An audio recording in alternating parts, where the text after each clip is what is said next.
Trump's first ever appointment was a great one. He named the first ever female White House chief of staff. He selected his campaign manager, Susie Wiles, to be his White House chief of staff.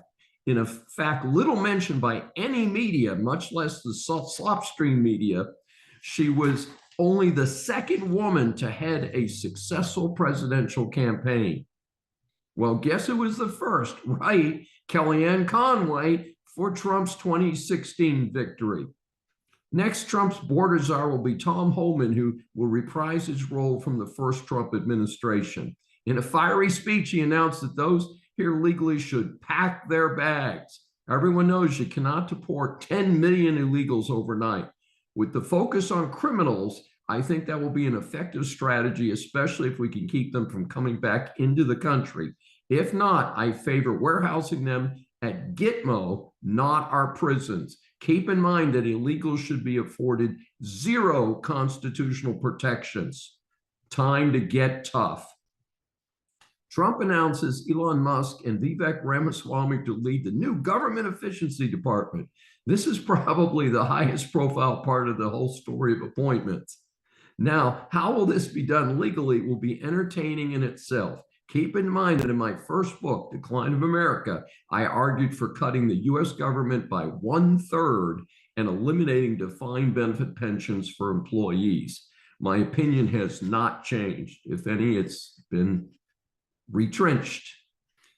Trump picks Tulsi Gabbard as Director of National Intelligence. This is clearly a reward for her high-profile switch from the Democrat Party to the GOP. I do expect her to do a good job. She could also be a presidential or VP candidate in the future. In another interesting selection, Trump names Fox News host Pete Hegseth as defense secretary. That seemed odd until I was reminded that he's a legitimate military veteran. Former Army National Guard captain who served in Iraq and Afghanistan. He earned 2 Bronze Stars and a combat infantryman's badge. He holds degrees from Princeton and Harvard. He wrote the bestseller War on Warriors regarding left-wing policies undermining the military. I have confidence in his commitment to unwoke the military and get rid of any of the remaining vestiges of DEI. Trump named John Ratcliffe as CIA director. Given the mess in the FBI and the CIA over the last decade, this is a positive step. I hope it turns out well. Ratcliffe, an attorney, served as director of national intelligence during the first Trump term.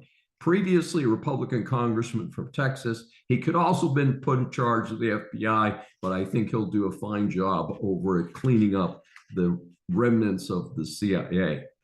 Kristi Noem, governor from South Dakota, is another great GOP female leader. I think she will appoint herself well and join other strong women on the Saving America list for future presidents and vice presidents.